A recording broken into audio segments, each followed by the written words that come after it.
Welcome back to the University of Life Writing Center and Chapter 3 of the Art and Craft of Writing, Strategy. And this is one of my favorite chapters. I have several, but this is one of them. Strategy is where writing gets really cool.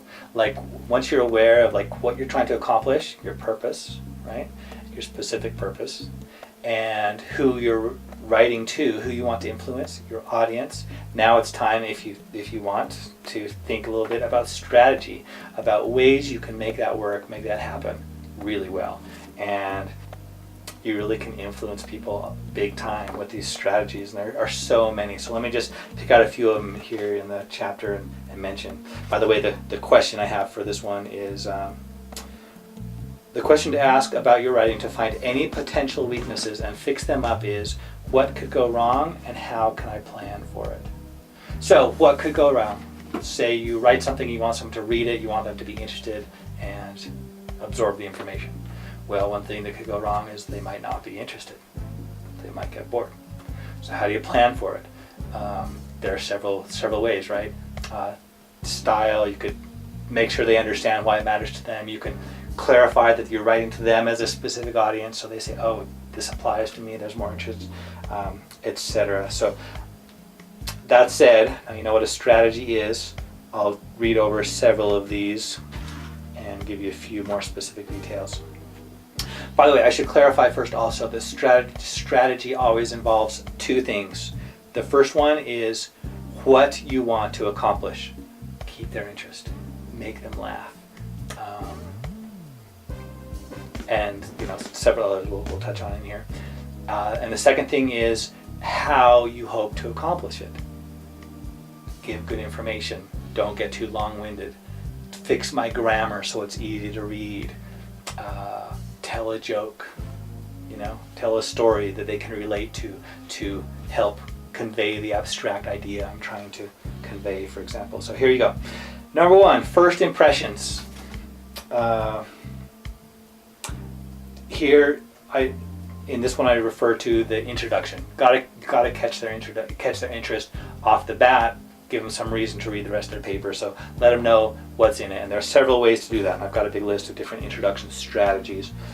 There's the straightforward and objective approach, where you just say, this paper is about how to sell your house quicker for more money in a down market. Okay, now by stating your purpose, just straight out what it's for, your audience, people who want to sell their house for more money and easier in a down market, now you've got their attention because they're like, oh, this is for me, right? Another one, startling facts. Say something, a statistic or something like that gets their attention. They say, oh, I never thought of that. It turns their brain on. And when you make the wheels spin and somebody, sorry, not crazy, but when you make them think and have new thoughts, it feels good. It feels good to use your brain. So you make their brain spin with some new information, and they'll be willing to read on to see if you can keep making their brain feel good like that. 45% of highway fatalities would have survived if they had been wearing seatbelts. 45%, holy cow, that's a lot of dead people that didn't have to be dead. See, there's a good statistic. Maybe you can do it artistically or something, just expressively. Like, here's one from Diane Ackerman in A Natural History of the Senses. Look at your feet.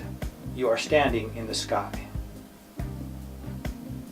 So there's a new perspective, right? Oh yeah, the sky does start with the atmosphere right there at the ground, right? So that's cool. Okay, next strategy, stories. You can tell a story. Everyone likes stories, but not all stories. And some stories, and you have to make it fit your purpose and audience, right? Your situation. Because if you start out some very formal writing situation and you're like, little Bobby was walking to school one day when a drunk driver came around the corner. Okay, they're like, this is weird, this doesn't really fit, So if you're writing for a class, you got to gauge your professor. Is this someone who can handle something more casual, or do they want it just objective, formal, right? And make sure and apply. But if you do write a story, there are a few tips, like don't call people little Bobby and little Susie, because it sounds fake. It sounds like you made it up, and it sounds so cute, right? If you're writing to elementary school kids, maybe that's great. But give full names, make it real, give a date, make it sound like a real thing, or better yet, use a real story. Anyway, lots of different tips in here. We don't go over them all. Questions. Asking questions can be great. It accomplishes several things. First, it gets people thinking. Ever since kindergarten or before, you have been conditioned to respond to questions. What are you doing? Okay, suddenly it's like this authority figure asks the questions, your response is answer. So you ask a good question, not like a stupid easy one, but a good question in your paper, and they'll respond. They'll start engaging their brain again. It puts you in control of things, and it can set up the content of a paper. What's the best way to sell a house in the down market? Well, now we expect what will follow is the answer. What is the best way to sell a house in the down market? Okay, so that can be helpful. Big promises, there's another good one. Set up expectations. This will teach you how to sell your house easy. They're like, oh, now I expect to be able to do that. Although movie watching has become one of America's favorite leisure activities, most movie buffs would enjoy it even more if they understood a few basic filmmaking concepts. So what comes next? The filmmaking concepts, right? And it's going to make you enjoy your movies more. So there's a good promise, a good expectation you've set up. I should mention this one. Painfully obvious. Okay, this is not a strategy to use. This is a strategy to avoid. All right. One of the introductions to avoid is I call it like Utah is a state. Oh, is it? I didn't know. I thought maybe it was a car or something, right? So if you state something that people already know, I know you're just trying to introduce your topic. I'm going to talk about Utah or states or whatever, but find a better way to do it. You can modify that. Here's an improvement. Utah is a state of mind. Oh, what do you mean? Yeah, explain that to me. Okay, so those are my introduction strategies. Then there's basic maintenance, where once you got their attention, you got to keep it. You got to make sure your credibility stays intact. We'll talk more about that in Ethos chapter. Likability, don't be a jerk. Don't be too biased. All the ways you can become unlikable. Don't be boring. Don't use huge paragraphs. Break it up, make it easier to read, etc. Several more. Significance. There's a great strategy. Tell your readers why your paper is important. Make sure they know that. Okay, you're talking about all these chemicals or something. Make sure they know that these kill X number of people every year, create cancer or something like that. So people are like, oh, this matters. Okay. Humor can be a good strategy, but it's tricky. You ever tell a bad joke? It's like singing a wrong note. It's like fingernails on a chalkboard, right? They're like, that's so stupid. Okay, so be careful with humor. Same with sarcasm. Managing opposition.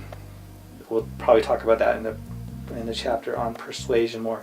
Concessions. If you don't have the whole thing, if your plan isn't perfect, admit it. People already know about those things anyway. In fact, if they have an objection to what you're saying, they're going to be thinking that and thinking that and thinking that until you say it.